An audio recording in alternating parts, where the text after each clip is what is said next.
Imaginez un instant le silence. Pas le silence paisible d'une nuit d'hiver au coin du feu, mais un silence lourd, oppressant, presque métallique. Vous êtes au milieu d'une forêt, quelque part dans le Donbass. Le vent hurle à travers les branches nues, fouettant votre visage comme des milliers d'aiguilles de glace. Autour de vous, la neige, elle n'est pas pure, elle n'est pas belle. Elle est souillée de boue, d'huile de moteur et, par endroits, de taches cramoisies qui ne trompent personne. C'est dans ce décor d'apocalypse glacé que l'armée russe découvre une vérité terrifiante, une vérité qui gèle le sang bien plus vite que le thermomètre qui affiche des températures inhumaines. On nous a toujours parlé du général hiver, cet allié mythique de la Russie qui a brisé Napoléon et stoppé la Wehrmacht, mais regardez bien les images qui nous parviennent aujourd'hui. Le général hiver a changé de camp, il est toujours en service actif, oui, mais cette fois, il ne porte pas l'uniforme russe. Il est devenu le bourreau de ceux-là même qui comptaient sur lui. Les soldats russes, immobiles, sont devenus des statues de chair et d'os, prisonniers d'une terre qui refuse de se laisser conquérir. Je sais ce que vous pensez. Comment une armée habituée au froid peut-elle perdre la guerre de l'hiver? C'est la question que tout le monde se pose. La réponse se trouve dans les détails. Ces petits détails atroces que les caméras des drones ukrainiens capturent avec une précision chirurgicale. J'ai vu ces images, et honnêtement, elles m'ont glacé le dos. On y voit des soldats russes prostrés, incapables de bouger. Au-dessus d'eux, l'œil numérique d'un drone enregistre ce moment historique, non pas comme une victoire glorieuse, mais comme une tragédie humaine brute. Au bout de cette attente, il n'y a que l'obscurité. Mais le plus choquant, c'est ce que l'on ne voit pas au premier coup d'œil. Certains de ces soldats, ceux que l'on voit sur les images thermiques, sont les chanceux. Ils portent des combinaisons antithermiques modernes. Mais les autres? Les milliers d'autres victimes de l'ambition de Poutine? Ils sont vêtus de manteaux qui semblent tout droit sortis des stocks soviétiques des années 1980. C'est une armée de fantômes, habillés de haillons historiques, envoyés mourir dans le froid du XXIe siècle. Et ce n'est pas seulement l'homme qui souffre. La machine, cette fierté de l'industrie militaire russe, est à genoux. Les T-90, les T-80, ces monstres d'acier censés être invincibles, gisent, là, abandonnés, coincés à mi-chemin sur des lignes de front ensevelis sous la neige. Imaginez la scène. Un char de plusieurs millions de dollars, immobilisé par une simple couche de boue gelée, devenant une cible facile, presque pathétique, pour l'artillerie adverse. Les artères logistiques, ces veines par lesquelles coule le carburant vital, sont coupées. Les drones ukrainiens surveillent tout, voient tout, frappent tout. Sans carburant, une armée de 710 000 soldats actifs devient une masse inerte, forcée d'attendre, impuissante, dans un corridor de 1200 km qui s'étend de Zaporijia à Kupiansk. C'est un embouteillage de la mort. Mais avant de plonger plus loin dans cette débâcle, je dois vous poser une question qui me hante. À quel moment un leader décide-t-il que la vie de ces hommes vaut moins que l'orgueil d'une conquête? À quel moment la stratégie devient-elle de la pure folie? C'est ici que nous devons faire une pause. Je veux que vous réfléchissiez à la nature du pouvoir. Le pouvoir, le vrai, n'est pas la capacité de donner des ordres, c'est la capacité de voir la réalité telle qu'elle est, et non telle qu'on voudrait qu'elle soit. L'histoire est un cimetière rempli de dirigeants qui sont tombés amoureux de leurs propres mensonges. La corruption, ce n'est pas seulement des enveloppes d'argent qui changent de main sous une table. La forme la plus dangereuse de corruption est intellectuelle. C'est quand l'idéologie remplace la logistique, quand le fantasme remplace les faits. Quand un système est bâti sur la peur de dire la vérité au chef, le chef finit par prendre des décisions basées sur un monde qui n'existe pas. Et le prix de cette déconnexion, ce n'est pas le chef qui le paie. Ce sont les jeunes hommes dans la boue, grelottant dans des manteaux vieux de 40 ans. Revenons sur le terrain, car le contraste est saisissant. De l'autre côté de la ligne de front, l'image est radicalement différente. Quand le président Volodymyr Zelensky apparaît devant les caméras, ce n'est pas sur un fond de ruines désolé, mais devant une ville qui fonctionne, une capitale résiliente. Ces mots ne sont pas des slogans vides pour remonter le moral des troupes, ils sont ancrés dans une réalité tangible. Nous parlons de la libération d'une zone massive de 300 km² et de 8 colonies. C'est du concret. Et si l'on regarde les chiffres de février 2026, la tendance se confirme. Les rapports indiquent qu'entre 10 et 15 colonies ont été reprises. Pour la première fois depuis des mois, peut-être même des années, l'Ukraine libère plus de territoire qu'elle n'en perd. Il y a eu cet aveu historique de Taras Chomut, une figure clé de la défense ukrainienne. Il a dit, avec une franchise désarmante, « Nous avons commencé à inverser la vapeur ».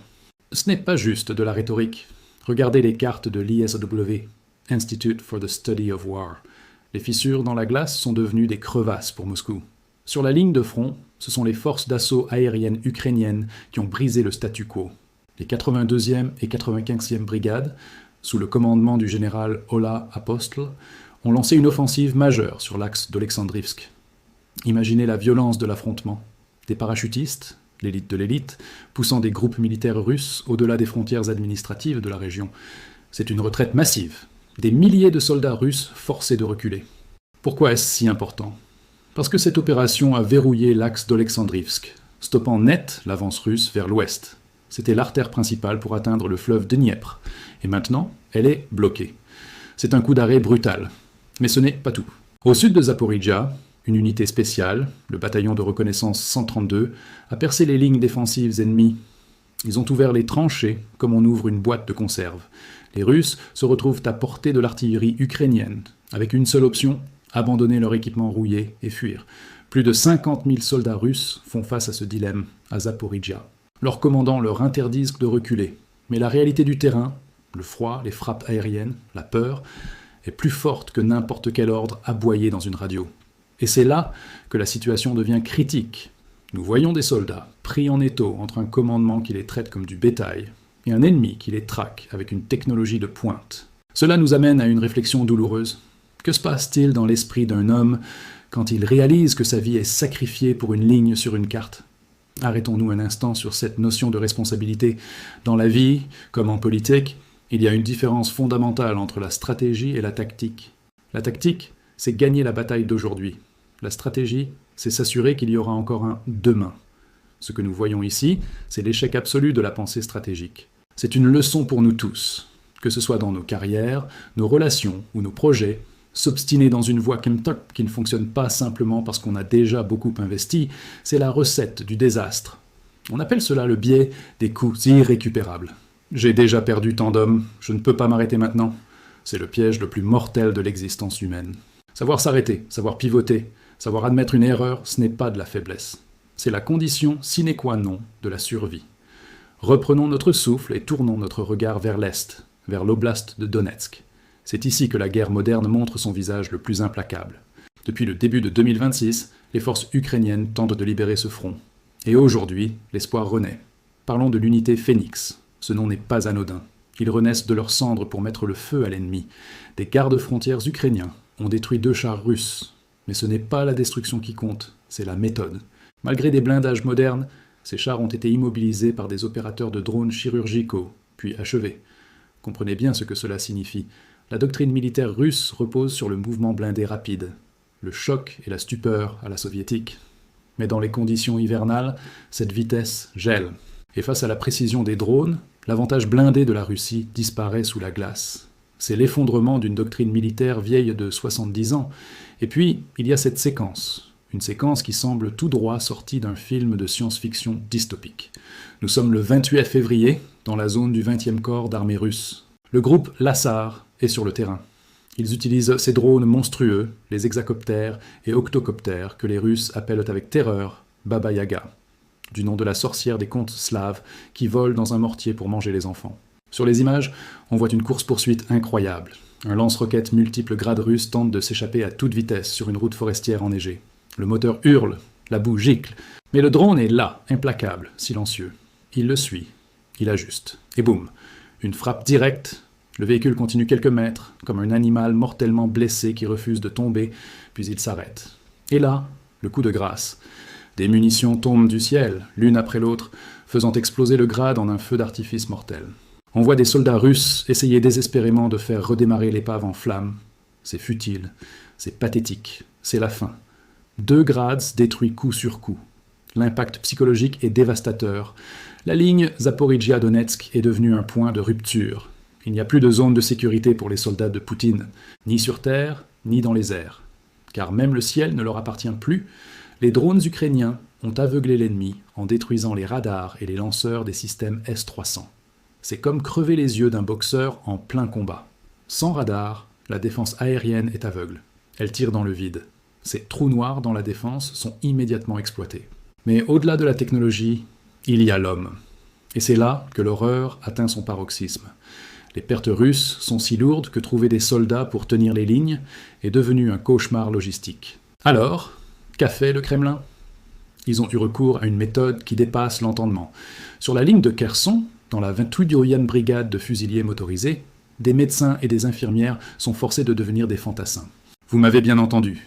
Des gens formés pour sauver des vies sont envoyés en première ligne avec des fusils de chasse pour en prendre. C'est le signe d'un désespoir total. Imaginez l'absurdité tragique de la situation. Vous êtes médecin, vous avez prêté le serment d'Hippocrate. Et soudain, on vous met une arme dans les mains et on vous dit de courir vers les balles. Qui va soigner les blessés si les médecins sont dans les tranchées en train de tirer? Personne. Le système de santé militaire russe s'est effondré. Les blessés gèlent sur place. Les ambulances ne démarrent pas. Les hélicoptères ne peuvent pas atterrir à cause des drones. C'est une condamnation à mort pour quiconque est touché. Cela nous force à nous interroger sur la valeur de la vie humaine dans de tels systèmes. Quand une société commence à dévorer ses propres soignants pour alimenter la machine de guerre, n'est-ce pas le signe qu'elle a déjà perdu son âme? Faisons une nouvelle pause ici. Parlons de la confiance. La confiance est le ciment de toute civilisation. Un soldat se bat parce qu'il a confiance que s'il est blessé, on viendra le chercher. Un citoyen paie ses impôts parce qu'il a confiance que l'État protégera ses infrastructures. Quand cette confiance est brisée, tout s'écroule. Ce que nous voyons avec ces médecins envoyés au front, c'est la rupture ultime du contrat social. C'est le moment où l'individu réalise qu'il n'est rien d'autre que du combustible pour l'État. Dans vos propres vies, méfiez-vous des situations où la loyauté ne va que dans un sens. Si vous donnez tout à une organisation, une cause ou une personne qui ne se soucie pas de votre survie, vous n'êtes pas un partenaire, vous êtes une ressource consommable. Et personne ne devrait accepter d'être consommable. La stratégie ukrainienne, elle, est impitoyable mais brillante. Ils ne cherchent pas à affronter la masse brute de l'armée russe de front. Ils ciblent le maillon le plus faible, l'endurance humaine. La technologie peut aider, mais elle ne peut pas empêcher un homme mal équipé de geler. La mentalité soviétique, rigide, brutale, ne peut pas empêcher le froid de pénétrer les os. C'est un paradoxe historique. L'armée russe, celle qui se vantait d'être la plus résistante à l'hiver, est devenue la moins préparée. Les chiffres donnent le vertige. 100 000 pertes en 3 mois. 30 à 40 000 nouveaux soldats perdus chaque mois. C'est insoutenable. Même une mobilisation générale ne suffirait pas, car former un soldat prend du temps, et le temps est la seule ressource que la Russie n'a plus. Si l'Ukraine parvient à augmenter ce taux d'attrition, la Russie atteindra un point de non-retour. Économiquement, socialement, c'est un suicide lent. Mais l'image d'invincibilité de la Russie, ce mythe soigneusement entretenu pendant des décennies, est en train de fondre dans les tranchées boueuses, et cela coûte cher. Des milliards de dollars en missiles, en balles, en drones, partis en fumée pour perdre du terrain. Cependant, ne soyons pas naïfs. L'Ukraine paie aussi un prix terrible. Volodymyr Zelensky ne le cache pas. La Russie, même blessée, reste une bête dangereuse. Elle a lancé plus de 34 000 attaques cet hiver. Missiles, drones, bombes guidées. Une pluie de feu s'est abattue sur les villes ukrainiennes. 14 000 attaques de bombes planantes. 19 000 attaques de drones. L'objectif était clair. Briser le moral, détruire l'infrastructure énergétique, plonger l'Ukraine dans le froid et le noir pour la forcer à capituler. Mais l'Ukraine n'a pas cassé. Le réseau énergétique a tenu bon. Et c'est là que l'on voit la différence entre une population forcée et une population unie. Des points d'invincibilité ont été créés partout dans le pays. Plus de 10 000 refuges où les gens peuvent comme se réchauffer, recharger leur téléphone, boire un thé chaud. C'est gratuit, c'est ouvert. 24h/24, c'est la réponse civile à la terreur militaire. Cette résilience change tout. Elle galvanise les alliés occidentaux. Voir une armée tenir tête, et même contre-attaquer en plein hiver après 4 ans de guerre défensive, c'est du jamais vu. C'est un exploit qui sera étudié dans les écoles militaires pendant un siècle. L'aide occidentale va augmenter, non pas par charité, mais parce que l'Ukraine a prouvé qu'elle pouvait gagner. Alors, que nous réserve l'avenir? Le printemps arrive, la terre commence à dégeler. La fameuse Rasputitsa, la saison des boues, est de retour. Pour l'armée russe, gelée et démoralisée, c'est une nouvelle catastrophe. Ils ne seront plus bloqués par la glace, mais enlisés dans des océans de boue noire. Leurs véhicules lourds deviendront des îles immobiles. Mais pour les Ukrainiens, c'est différent. Ils sont chez eux. Ils connaissent le terrain.